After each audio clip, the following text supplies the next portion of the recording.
शंकर के मंदिर में प्रतिदिन जाने वाले को और एक और चीज अपने स्मरण में रहे, अगर शिव के मंदिर नहीं जा सकते तो अपने घर में जो शिवलिंग है उस पर जल चढ़ाओ। और यदि आप अपने शंकर के घर में शिवलिंग पर भी जल नहीं चढ़ा पा रहे हो तो किसी बेलपत्री का वृक्ष हो, उस वृक्ष के नीचे भी जल चढ़ाओ। और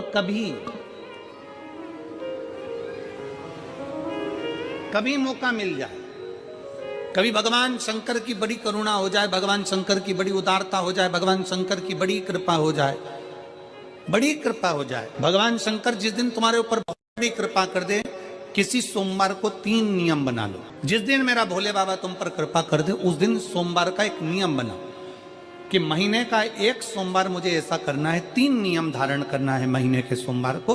पहला, सुबेरे जाकर शंकर भगवान को 1 लोटा जल चढ़ाना है। दूसरा, दोपहर के समय पर जाकर मुझे बेलपत्री के वृक्ष के नीचे एक चावल का दाना रखकर बेलपत्री की 7, 11, 21, 108, 51 जितनी परिक्रमा आप लगा सकते हो वो लगाना है।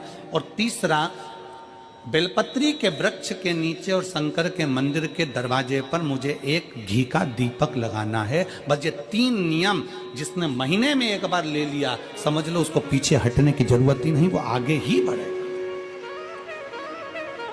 महीने के किसी एक सोमवार का ऐसा नियम बना लो कि मुझे 3 नियम धारण करना है महीने के किसी भी एक सोमवार को। हम ये नहीं कहेंगे कि तुम सोमवार 5 पढ़ रहे हैं तो 5 को करो, 4 पढ़ रहे हैं तो 4 को करो, 3 पढ़ रहे हैं तो 3 को करो। तुम तो महीने का एक सोमवार का नियम बना। और मेरी जीजियों से, मेरी बेटियों से जो विदेश में रह रही हैं, जो कहीं बाहर रह रही हैं, कहीं बड़े शहर में रह रही हैं, जो रोज मंदिर नहीं जा सकते, हर किसी महीने के एक सोमवार को भी ये नियम निर्धारण करते, तो उनसे कहेंगे कि 3 महीने में एक सोमवार का नियम बना लो। 3 महीने में नहीं बना सकते तो 6 महीने में एक सोमवार का नियम बना लो। और 6 महीने में नहीं बना सकते तो 1 साल में एक सोमवार का ऐसा नियम बना लो कि मैं साल का एक सोमवार ऐसा रहूंगी कि सुबह सोमवार के दिन मंदिर में जाकर जल चढ़ाऊंगी, दोपहर में जाकर बाबा को एक अक्षत का दाना रखकर, अक्षत का मतलब है कि बाबा मेरी दिनों दिन उन्नति करना। बेलपत्री के वृक्ष के नीचे जो अक्षत रखा जाता है वो उन्नति के लिए रखा जाता है। शंकर के शिवलिंग पर जो अक्षत रखा जाता है वो रोग मुक्ति के लिए रखा जाता है। अशोक सुंदरी पर जो अक्षत रखा जाता है वो संतान प्राप्ति के लिए रखा जाता है। षडानंद कार्तिकेय की ओर जो अक्षत रखा जाता है वह हमारे बच्चों की सुख समृद्धि के लिए रखा जाता है। विनायक की ओर, गणेश जी की ओर जो अक्षत रखा जाता है वो हमारे घर में कोई मंगल कार्य आ जाए उसके लिए रखा जाता है। और जो पीठिका होती है जिसपे शिवलिंग रखा होता है, पार्वती जी का हस्तकमल, उस पर अक्षत रखा जाता है तो नारी के अखंड सौभाग्य के लिए रखा जाता है। अक्षत रखने का भी तरीका है। एक चावल का दाना कहाँ रखा जाता है, क्यों रखा जाता है, कैसे रखा। अब कई लोग कहते हैं गुरुजी ये शिव महापुराण में आप ये नियम बताते हो, तरीका बताते हो। हम तो उनसे कहेंगे डॉक्टर के पास जाओगे तो डॉक्टर भी गोली लिखकर ये नहीं कह देगा कि ये सारी गोली एक साथ खा जा। डॉक्टर भी कहेगा ये गोली सुबह खाना है, ये गोली शाम को खाना है, ये गोली दोपहर में खाना, ये गोली भूखे रहकर खाना। बोलो सही है कि गलत है। ये रात्रि को खाना खाने के बाद खा लेना, ये खाना खाने के पहले, ये नाश्ते के पहले। और सुनो ये दवाई, ये वाली पीछे वाली जो दवाई लो ना इसको दूध से लेना, ये वाली जो दवाई लो ना इसको पानी से लेना। और सुनो ये डब्बी है इसको पानी में मिलाकर फिर पीना। दवाई लेने का भी तरीका है, उसी तरह शिव महापुराण में एक एक अक्षत का भी तरीका है और एक एक बेलपत्री का भी। कई लोग कहते हैं गुरुजी आप ये तरीका बताते हो शिव पुराण के माध्यम से, कई लोगों के मन में संशय जागता है तो अगर हम एक साथ चावल चढ़ा दे तो उसका क्या तरीका है। तो हमारा निवेदन है डॉक्टर जो दवाई ले एक ही बार में निपटा जाए, एक ही बार में खा ले। दवाई एक बार में पूरी खा गए असर नहीं करेगी, इसमें डॉक्टर का कोई दोष नहीं है। उसने तो बताया था ऐसे लेना ऐसे लेना। और तुमने मैं डॉक्टर साहब ने पूछा दवाई पूरी ली, शाम की दवाई भूल गई थी, सवेरे की दवाई भूल गई थी, ये दवाई भूल गई थी। डॉक्टर कहेगा हमने तो नियम बताया तब तुमने नहीं खाई तो असर कहाँ से करेगी। तुम असर कब करती है जब हम पूजन के तरीके को जान जाएं, जब हम अर्चना के तरीके को जाएं। आप साल भर का एक सोमवार निकाल लो, 6 महीने का एक सोमवार निकाल लो, 3 महीने का एक सोमवार निकाल लो, महीने का एक सोमवार निकाल लो, अपने से दिल में बन जाए तो एक सोमवार ऐसा निकालो जिसके 3 नियम धारण हो। पहला, उसी सोमवार जिसको कर रहे हो उस दिन सुबह जल चढ़ाना। दूसरे, दोपहर के समय पर जाकर बेलपत्री के वृक्ष के नीचे एक चावल का दाना रखना और परिक्रमा बेलपत्र की जितनी तुमसे बन जाए, जितनी तुम्हारे शरीर की कैपेसिटी हो, जितना तुम्हारा शरीर चलते बन जाए। हम तो ये भी नहीं कहते कि तुम भूखे रहकर भगवान का भजन करो, हम कभी नहीं कहते। हम तो यहां तक कहते हैं, हमारे पुष्टि मार्ग में यहां तक कहा गया कि वल्लभ कुल की एकादशी करो, भले बकरी जैसे चरो पर एकादशी करो। हम तो यहाँ तक कहते हैं कि बहुत समय से कल मेरी एकादशी है, एकादशी है, एकादशी है, एकादशी है, पूरे घर को हिलाकर रख दिया, एकादशी है, एकादशी, एकादशी है।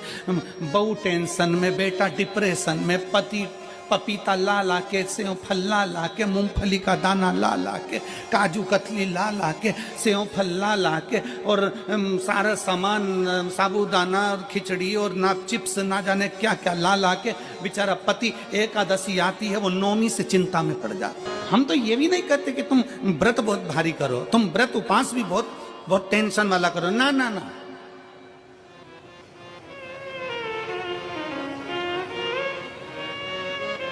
अपने को व्रत उपास भी इतना बहुत भूखे रह रहे हो, बहुत प्यासे रह रहे हो, और मालूम पड़े कि भगवान हमें मिलेगा, भगवान हमें मिलेगा।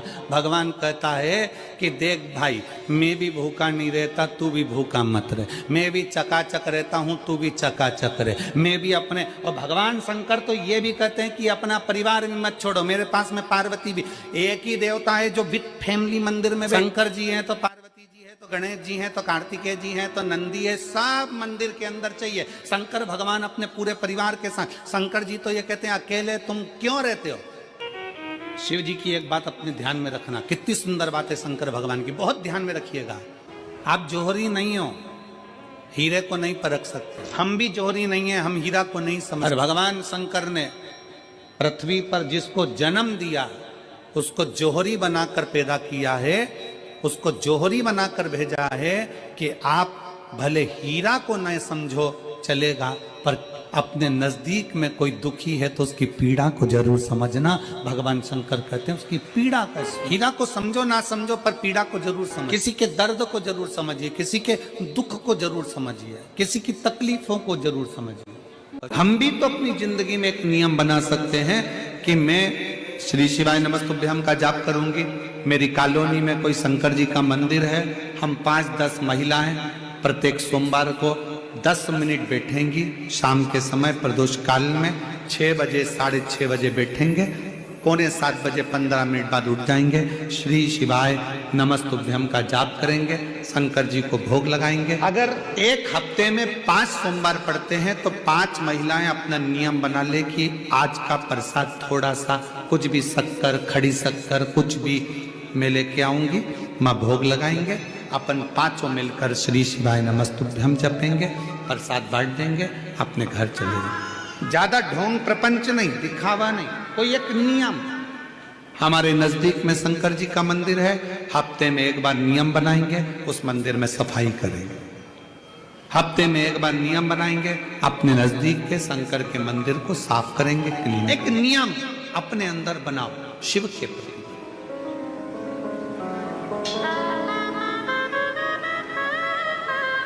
अपने भीतर जब हम नियम बना लेते हैं कि श्री शिवाय नमस्तुभ्यम जपना है, शिव को एक लोटा जल चढ़ाना है, शंकर की आराधना करना है, तो शिव हमारे लिए भी कोई ना कोई नियम जरूर बनाते हैं और हमारा कल्याण जरूर करते हैं। एक नियम बना, इस कथा को सुना, तुम्हारे पति को फल प्राप्त हो।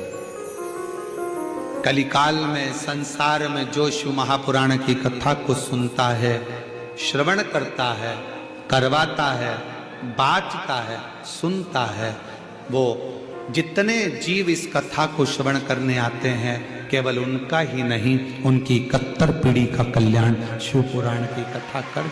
रोज पशुपतिनाथ का व्रत करते हो आप, 16 सोमवार का व्रत करते हो आप, संकट सोमवार का व्रत करते हो आप, शिवरात्रि का व्रत करते हो, सोमवार की अष्टमी का व्रत करते हो। उन व्रतों में सारे व्रत करो, मना नहीं है, पर उस व्रत में अपना पूर्ण समर्पण परमात्मा के प्रति रखो। केवल खाना छोड़ा है, अन्न छोड़ा है, भोजन छोड़ा है, और दिन में सुबह से लेकर शाम तक 2-3 बार तुमने कुछ ना कुछ पाया है, वो व्रत हो सकता है आपकी दृष्टि में, पर हमारी दृष्टि में व्रत कौन सा है? शिव महापुराण की कथा कहती है कि सुबेरे आपका व्रत चालू हुआ, दूसरे दिन ब्रह्म मुहूर्त तक जो आपका व्रत आपने रखा है, भगवान का जो व्रत कर रहे हो, उस व्रत में एक बात अपने अंदर उतार कर रखो कि इस दिन मैं अपने मोबाइल का त्याग करती हूँ, पूरे दिन मैं मैसेज नहीं पढ़ूंगी, मैं देखूंगी नहीं, मैं अपशब्द नहीं कहूंगी, मैं जानूंगी नहीं। दूसरा, आज के दिन मेरा व्रत है, आज 1 महीने में, 15 दिन में, 2 दिन में, 20 दिन में मैंने अगर किसी से भी अपशब्द कहा होगा, आड़ा टेढ़ा कहा होगा, तो सबसे पहले आज व्रत वाले दिन मैं उसको सॉरी कहूंगी, क्षमा मांगूंगी और अपने हृदय से लगाने का प्रयास करूंगी। व्रत है। व्रत का तीसरा अंश, आज मेरा व्रत है, मैं आज के दिन किसी को भी अपशब्द नहीं बोलूंगी, किसी के लिए आड़ा टेढ़ा नहीं बोलूंगा, आज जितना बन सकेगा मैं सात्विक जीवन जीऊंगा। चौथा, आज मेरा व्रत है, आज के दिन मैं झूठ नहीं बोलूंगी, ना झूठ बोलूंगा सुबह से लेकर शाम तक। और पांचवा, आज व्रत वाला दिन है, जितना फलार मैं करूंगी उसका पैसा जोड़ूंगी कि 15 रुपए का मैंने साबुदाना खाया, 10 रुपए का बटाटा खाया, ये खाया वो खाया, सारा हिसाब लगाकर 55, 60, 70 रुपए जितने होते हैं उसमें से एक अंश निकालकर मैं उसका एक भाग किसी गौशाला में जाकर गाय को चारा जरूर दूंगी। आपका व्रत, आपकी साधना, आपका तप, आपका बल, आप कैसा कर रहे हैं? केवल भूखे रहने पर भगवत पद की प्राप्ति नहीं होती। शिव महापुराण की कथा कहती है कि भूखे रहने से भगवान की प्राप्ति नहीं होती। शिव पुराण की कथा कहती है भगवान को पाने की भूख बढ़ाने से भगवान की प्राप्ति होती है। भीतर से परमात्मा को पाने की भूख बढ़ाइए, भगवान को पाने की भूख बढ़ाओ भीतर से। व्रत करो मना नहीं, तप करो मना नहीं, साधना करो मना नहीं, पर उस तप साधना में, व्रत में परमात्मा को पाने की ललकता हो आपके भीतर, भगवान को पाने की ललकता हो आपके भीतर, भगवत पद को पाने की ललकता हो आपके भीतर, तो भगवान। महापुराण की कथा एक बड़ी सुंदर बात कहती है, व्रत आप करते हो, उपास आप करते हो, नियम आप लेते हो, पूरा किसको करना पड़ता है? तुम्हें नहीं। व्रत आप करते हो, उपास आप करते हो, नियम आप लेते हो और पूरा देवाधिदेव करते हैं, भगवान शंकर करते हैं। बस इतना जरूर याद रखें कि जैसे कुछ प्राप्त हो भी गया तो शिव को धन्यवाद देकर शंकर के दरवाजे पर जाते रहना, यह हमारा कर्तव्य। एक बहन जी ने पत्र लिखा था कल, उस पत्र में बहन जी ने लिखा कि शिव महापुराण तप का मतलब क्या होता? चलिए उपास का मतलब बताओ। खाना छोड़ देना व्रत नहीं है, दूसरे का धन छुड़ाकर खाना छोड़ देना व्रत है। शिक्षा दे देना, किसी को चिकित्सा की जरूरत है उसकी चिकित्सा में थोड़ा सा धन लगा देना, कोई रोते हुए के आंख के आंसुओं को पोंछ देना, किसी के दुख में खड़े होकर उसको खुशियां प्रदान कर देना, ये दुनिया का सबसे बड़ा व्रत है, सबसे बड़ी साधना, सबसे बड़ा तप। मन साफ है तो सारी गलतियां माफ है, और अगर मन ही साफ नहीं है तो गलती कौन माफ करेगा भाई? लंबी बाती का प्रमाण अलग होता है। लंबी बाती क्यों लगाई जाती है? भगवान के मंदिर में, दीप में, देवियों की पूजन में, लक्ष्मी की वृद्धि के लिए। कौन से देवता के यहाँ लंबी बत्ती लगती है और कौन से देवता के यहाँ गोल बत्ती लगती है, उसका भी प्रमाण वर्णन। किसी देवी की पूजन करो तो लंबी बत्ती आती है, कुल देवता की पूजन करो तो लंबी बत्ती आती है, किसी मंदिर में किसी देवता को लगाने जाओ तो गोल बत्ती लगती है, उसका भी प्रमाण है। लंबी बत्ती जहां लगाई है, अगर लक्ष्मी के सामने लगाई है तो लक्ष्मी की लंबाई बढ़ती है, लक्ष्मी की वृद्धि बढ़ती है। अगर कुल देवता के नाम की लगाई है तो वंश की वृद्धि होती है। इसलिए हमारे यहाँ अमावस्या पूनम को जो पाटे माटे भराते हैं उसमें गोल बत्ती नहीं लंबी लगाई जाती है, जिससे हमारा वंश बढ़े। नवरात्रि में देवी जी की जो बाती लगाई जाती है वो लंबी लगाई जाती है, गोल नहीं। क्यों? क्योंकि जिससे माँ हम पर कृपा बनाकर रखे, हमारा वंश खूब बढ़े, हमारे यहाँ लक्ष्मी की वृद्धि हो। स्थिर बाती, गोल बाती लगाई जाती है ब्रह्मा के मंदिर में, इंद्र के मंदिर में, देवता के मंदिर में। तुलसी के सम्मुख में लंबी बाती नहीं लगती, तुलसी के सम्मुख में गोल बाती लगाई जाती है। स्थिरता महाराज, जिससे स्थिरता का भाव। पीपल के वृक्ष के नीचे कभी लंबी बाती नहीं लगती, बड़ के पेड़ के नीचे कभी लंबी बाती नहीं लगती, आंवले के पेड़ के नीचे कभी गोल बाती नहीं लगती, आंवले के वृक्ष के नीचे लंबी बाती लगना चाहिए। धन की वृद्धि, सुख समृद्धि। तुलसी के पौधे के नीचे लंबी नहीं लगती, गोल बाती लगती, बातियों का भी प्रमाण। आइए भक्तों, आज सुनते हैं तुलसी माता की चालीसा। यह चालीसा सुनने से होती है हर रोगों से मुक्ति, मिलती है सुख समृद्धि का आशीर्वाद। तो एक बार बोलिए प्रेम से विष्णु भगवान की जय, तुलसी माता की जय, भगवती माता की जय। श्री तुलसी महारानी करु विनय सिरनाय, जो मम हो संकट विकट दीजे मात नसाय। नमो नमो तुलसी महारानी, महिमा अमित न जाए बखानी। दियो विष्णु तुमको सम्माना, जग में छायो सुयस महाना। विष्णु प्रिय जय जयंती भवानी, तिहु लोक की हो सुख खानी। भगवत पूजा करे जो कोई, बिना तुम्हारे सफल न हो। जिन घर तब नहीं होए निवासा, उस पर करे विष्णु नहीं वासा। करे सदा जो तब नित सुमरन, ते ही के काज होए सब पूरन। कार्तिक मास महात्म्य तुम्हारा, जाको जानत सब संसारा। तब पूजन जो करे कुमारी, पावे सुंदर बर सुकुमारी। करे जो पूजा नित प्रति नारी, सुख संपत्ति से होए सुखारी। वृद्धा नारी करे जो पूजन, मिले भक्ति होवे पुलकित मन। श्रद्धा से पूजे जो कोई, भव निधि से तर जावे सोई। कथा भागवत यज्ञ करावे, तुम बिन नहीं सफलता पावे। छायो तब प्रताप जग भारी, ध्यावत तुम्हि सकल चितधारी। तुम्हि मात यत्र तंत्र में, सकल काज सीधे होवे क्षण में। औषधि रूप आप हो माता, सब जग में तब यश विख्याता। देव ऋषि मुनि और तपधारी, करत सदा तब जय जयकारी। वेद पुराणन तब यश ज्ञाया, महिमा अगम पार नहीं पाया। नमो नमो जय सुख कारिणी, नमो नमो जय दुख निवारिणी। नमो नमो सुख संपत्ति देनी, नमो नमो अख काटन छेनी। नमो नमो भक्तन दुख हरनी, नमो नमो दुष्टन मद छेनी। नमो नमो भव पार उतारिणी, नमो नमो परलोक सुधारिणी। नमो नमो निज भक्तन उबारिणी, नमो नमो जन काज सवारिणी। नमो नमो जय कुमति नशावनी, नमो नमो सब सुख उपजावनी। जयति जयति जय तुलसी माई, ध्याऊ तुमको शीश नवाई। निर्जन जानी मोहि अपनाओ, बिगड़े काज आप बनाओ। करूँ विनय मैं मात तुम्हारी, पूरन आशा करूँ हमारी। शरण चरण कर जोड़ी मनाओ, निस दिन तेरे ही गुण गाऊं। करहु मात यश अब मोह पर दाया, निर्मल होए सकल मम काया। मांगू मात या बर दीजे, सकल मनोरथ पूरन कीजे। जानू नहीं कुछ नेम उचारा, क्षमहु मात अपराध हमारा।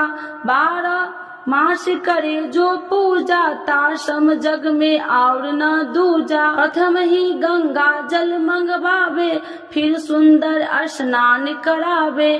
चंदन अक्षत पुष्प चढ़ावे, धूप दीप नैवेद्य लगावे। करे आचमन गंगा जल से, ध्यान करे हृदय निर्मल से। पाठ करे फिर चालीसा की, स्तुति करे मात तुलसी की। यह विधि पूजा करे हमेशा, ताके तन नहीं रहे कलेशा। करे मास कार्तिक का साधन, शोभे नित्य पवित्र सिद्ध होई जाई। है यह कथा महा सुखदाई, पढ़े सुने सो भव तर जाई। यह श्री तुलसी चालीसा पाठ करे जो कोई, गोविंद सो फल पावही, जो मन इच्छा होई। तो एक बार बोलिए प्रेम से विष्णु भगवान की जय, तुलसी माता की जय, भगवती माता की जय, सर्व देवी देवताओं की जय।